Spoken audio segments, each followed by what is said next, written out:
enfim nos alcançou.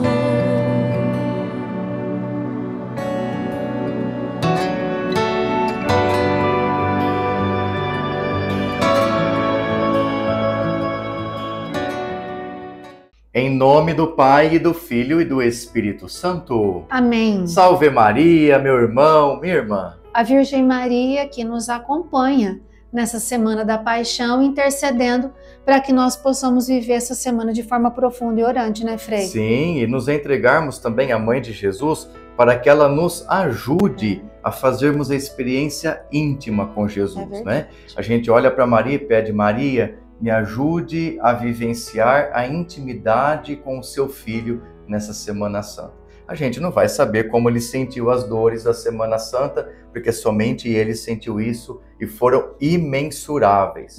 Mas nós podemos sentir um pouco dessa experiência através dos relatos bíblicos. E é esse o nosso objetivo: fazer a Bíblia acontecer na sua vida, fazer você sentir um pouco, mesmo que espiritualmente, tudo isso. Até porque senão a gente corre o risco de participar dessa Semana Santa, dessa Semana da Paixão, só por compromisso, né? Ou por obrigação, sem experimentar misticamente tudo aquilo que nós vamos celebrar. Então o Grupo Corações Ardentes está aqui para nos ajudar, né?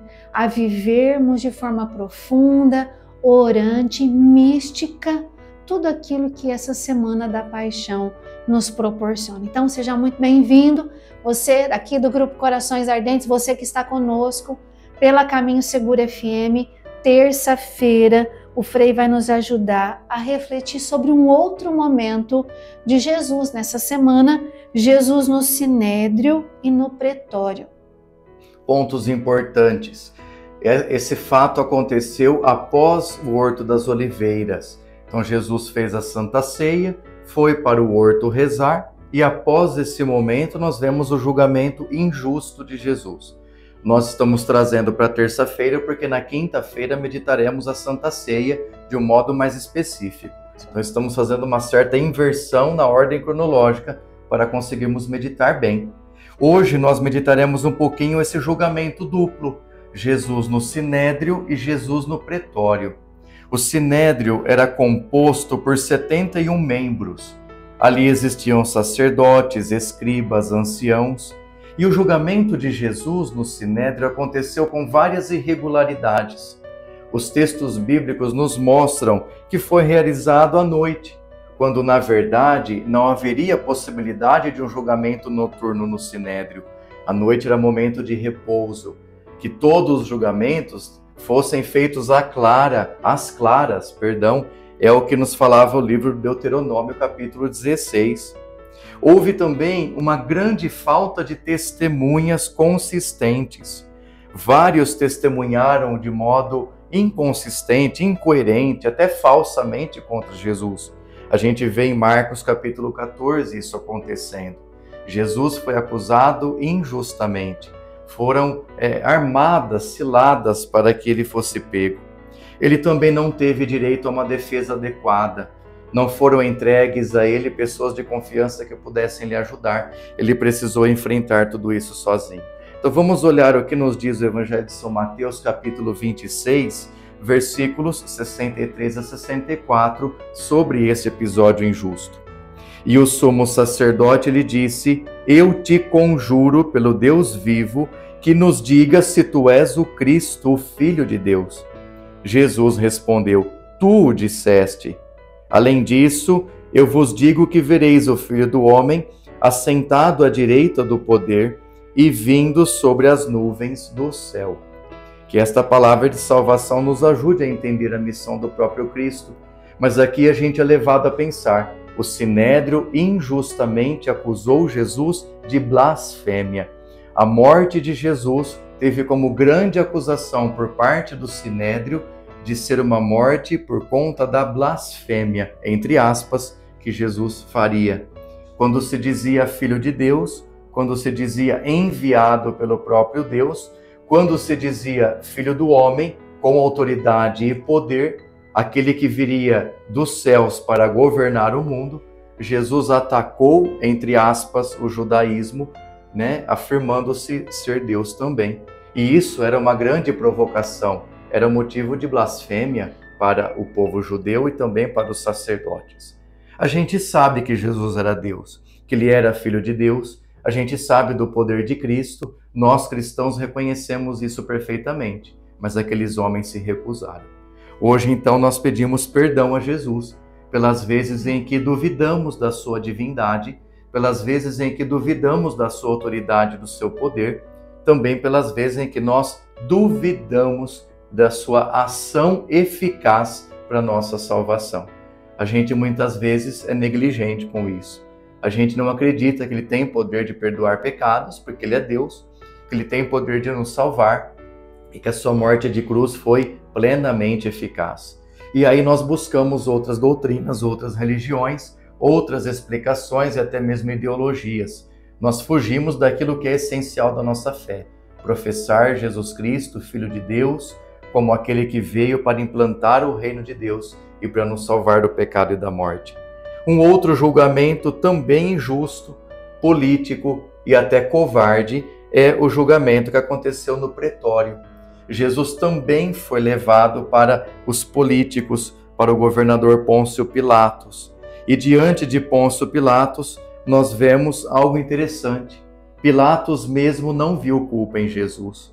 Não viu que ele era culpado. Lá em João capítulo 18, versículo 38, e também em João 19, versículo 4, a gente vê isso. Não houve uma culpa clara.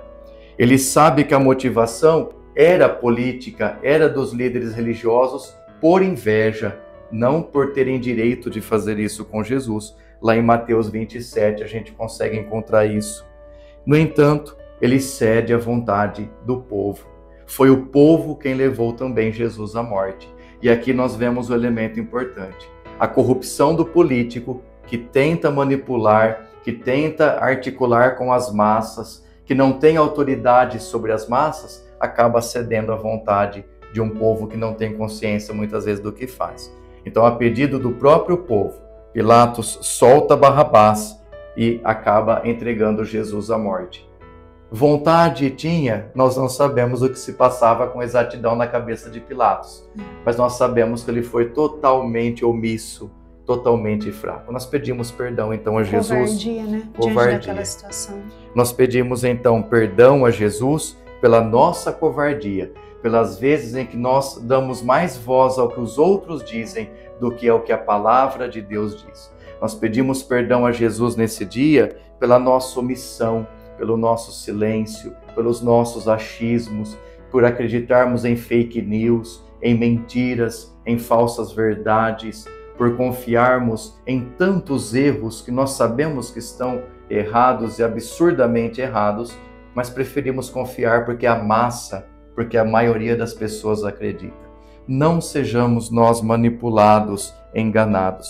Peçamos que nosso Senhor tenha misericórdia de nós e que a nossa sociedade, que hoje prega tantas mentiras, tantas ideologias, falsas crenças, seja um pouco mais consciente. Sejamos nós esse sinal de Deus para que não aconteça novamente aquilo que aconteceu com Jesus, para que nós não façamos novamente entre nós as mesmas coisas que Jesus passou.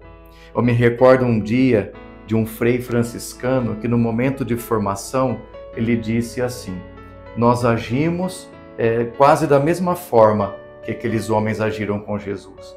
Talvez hoje nós estejamos fazendo o mesmo com Jesus sem sabermos que estamos fazendo. Aquele povo não tinha consciência ao pedir Barrabás solto. Aquele povo pediu Barrabás livre sem saber o que estavam fazendo. Nós hoje também, muitas vezes sem consciência, pedimos que se soltem os Barrabáses da vida, né? Quantas vezes a gente pede para que o Barrabás fique livre enquanto o Cristo seja preso? O Barrabás da ideologia, o Barrabás da enganação, da corrupção, da covardia, dos julgamentos injustos, o Barrabás daquele pecado mortal que nós preferimos ao invés de preferir Jesus. Então a gente passa por isso muitas vezes. Peçamos que Ele nos ajude e que nos dê sabedoria para ouvir a sua voz e vivenciar os seus ensinamentos. Jesus ficou sozinho por todos, né?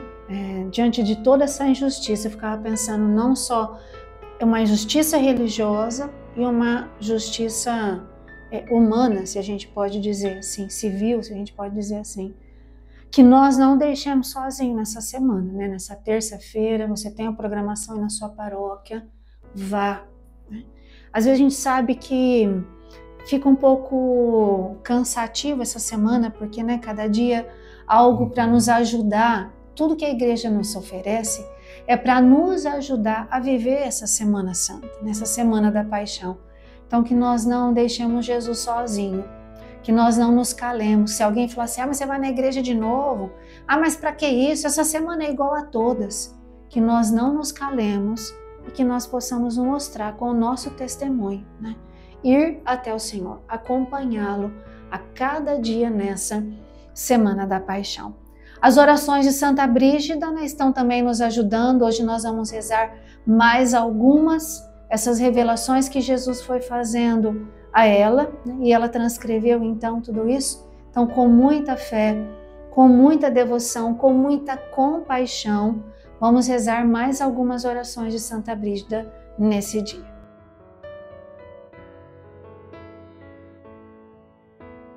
Quarta oração, a oração de Cristo pelos algozes que o crucificaram. Ó Jesus, médico celeste, lembrai-vos da fraqueza mortal, das dores que vós, elevado na cruz, suportastes em todos os vossos membros feridos e dilacerados, assim como não houve dor igual à vossa, e não se encontrava nada de são em vós, da cabeça até as plantas dos pés. E, como assim mesmo, não reparando todos esses tormentos, rezastes por vossos inimigos. Pai, perdoa-lhes, pois não sabem o que fazem. Por vossa misericórdia, concedei-me que a lembrança de vossa dolorosa paixão alcance-me o pleno perdão de todos os meus pecados. Pai nosso que estais no céu, santificado seja o vosso nome. Venha a nós o vosso reino, seja feita a vossa vontade, assim na terra como no céu. O pão nosso de cada dia nos dai hoje, e perdoai-nos as nossas ofensas, assim como nós perdoamos a quem nos tem ofendido. E não nos deixeis cair em tentação, mas livrai-nos do mal. Amém. Ave Maria, cheia de graça, o Senhor é convosco. Bendita sois vós entre as mulheres e bendito é o fruto do vosso ventre, Jesus. Santa Maria, Mãe de Deus, rogai por nós, pecadores, agora e na hora de nossa morte. Amém. Quinta oração, a misericórdia de Cristo para com os pecadores arrependidos. Ó Jesus, espelho da eterna claridade, lembrai-vos daquela aflição que importunou o vosso coração, vendo à luz de vossa sabedoria o feliz futuro dos escolhidos que, por méritos da vossa paixão, alcançam a salvação. Mas também há tantos ateus que por sua própria culpa se perderão. Pela insondável profundeza de vossa misericórdia, na qual sentistes tão dolorosa compaixão por nós, pecadores errantes, e que lhe demonstrastes ao ladrão arrependido, dizendo-lhe: em verdade vos digo, hoje mesmo estarás comigo no paraíso, rogo-vos que manifesteis misericórdia também para comigo na hora da minha morte. Pai nosso que estais no céu, santificado seja o vosso nome. Venha a nós o vosso reino, seja feita a vossa vontade, assim na terra como no céu. O pão nosso de cada dia nos dai hoje, perdoai-nos as nossas ofensas, assim como nós perdoamos a quem nos tem ofendido. E não nos deixeis cair em tentação, mas livrai-nos do mal. Amém. Ave Maria, cheia de graça, o Senhor é convosco. Bendita sois vós entre as mulheres e bendito é o fruto do vosso ventre, Jesus. Santa Maria, Mãe de Deus, rogai por nós, pecadores, agora e na hora de nossa morte. Amém. Sexta oração, o testemunho de Cristo na cruz. Ó Jesus, Rei e amigo das almas, vós que unicamente sois digno de todo amor e desejo, lembrai-vos daquela aflição sofrida por ver-se em nudez e miséria, pendendo na cruz, abandonado por todos os vossos amigos, com exceção de vossa mãe bem-amada, que estava ao vosso lado, na amargura da sua alma e com santa fidelidade. A recomendastes ao discípulo amado, assim como também vós o destes a ela como filho, dizendo: mulher, eis aí teu filho, filho, eis aí tua mãe. Pela espada de dor que traspassou naquela hora a sua alma, rogo-vos, ó boníssimo Jesus, que em todas as tribulações do corpo e da alma, principalmente na hora da morte, me deis vossa compaixão e vosso consolo. Pai nosso que estais no céu, santificado seja o vosso nome. Venha a nós o vosso reino, seja feita a vossa vontade, assim na terra como no céu. O pão nosso de cada dia nos dai hoje, perdoai-nos as nossas ofensas, assim como nós perdoamos a quem nos tem ofendido. E não nos deixeis cair em tentação, mas livrai-nos do mal. Amém. Ave Maria, cheia de graça, o Senhor é convosco. Bendita sois vós entre as mulheres e bendito é o fruto do vosso ventre, Jesus. Santa Maria, Mãe de Deus, rogai por nós, pecadores, agora e na hora de nossa morte. Amém. Sétima oração, Cristo tem sede. Ó Jesus, fonte de bondade inesgotável, que na cruz com mais profundo desejo dissestes: tenho sede. Pela salvação do gênero humano, inflamai em nossos corações o desejo pela prática das verdadeiras virtudes e exterminai em nós completamente a concupiscência da carne e de todo o amor desordenado dos prazeres e dos sentidos. Pai nosso que estais no céu, santificado seja o vosso nome. Venha a nós o vosso reino, seja feita a vossa vontade, assim na terra como no céu. O pão nosso de cada dia nos dai hoje, perdoai-nos as nossas ofensas, assim como nós perdoamos a quem nos tem ofendido, e não nos deixeis cair em tentação, mas livrai-nos do mal. Amém. Ave Maria, cheia de graça, o Senhor é convosco. Bendita sois vós entre as mulheres e bendito é o fruto do vosso ventre, Jesus. Santa Maria, Mãe de Deus, rogai por nós, pecadores, agora e na hora de nossa morte. Amém. Então esse é o livrinho das 15 orações de Santa Brígida, né? Caso você queira rezar, né? Jesus prometeu a ela que aquele que rezar essas 15 orações todos os dias, durante o ano todo, ou seja, 365 dias, no final do ano, né, desses 365 dias, terão honrado as 5.480 pancadas que ele sofreu no seu corpo. Então, é mais uma oportunidade, né, de oração, de alimento espiritual para nós, tá bom? Nós vamos seguindo aqui na nossa Semana da Paixão, aqui no Grupo Corações Ardentes e também pela Caminho Seguro FM. Amanhã, quarta-feira, o Frei vai nos introduzir Jesus no caminho da cruz. E é um tema tão pertinente, Nossa. né? No caminho da cruz, o peso da cruz era o peso dos nossos pecados que ele carregou sobre si. Ele carregou sobre si as nossas pisaduras, tudo aquilo que nós somos. Ele sabia por quem ele estava se entregando. Ele conhecia os corações que estavam junto ali naquele momento de entrega. Então, peçamos que Jesus nos ajude também a vivenciar plenamente esse momento. E a entender que os religiosos ou a igreja daquele tempo condenou Jesus. O pretório ou as leis condenaram Jesus, mas o povo também. Porque também. Senão a gente fala assim, foi a igreja, foram lá os judeus que condenaram. Não, foram os romanos que condenaram. Eles também, mas nós fazemos parte naquele povo ali reunido. Então, vamos mesmo, né? Assumir para nós essa responsabilidade e acompanhar Jesus no caminho da cruz. Aqui, amanhã, no Grupo Corações Ardentes, nos preparando para viver profundamente o Tríduo Pascal e também a novena da Divina Misericórdia, nessa sexta-feira santa, 14h, aqui direto da Capela Imaculada Conceição. Bom, vamos rezar juntos também e pedir a bênção de Deus para esse dia. O Senhor esteja convosco. E Ele está no meio de nós. Por intercessão de Nossa Senhora das Dores, desça sobre vós e permaneça para sempre a bênção de Deus Todo-Poderoso, Pai e Filho e Espírito Santo. Amém. Paz e bem.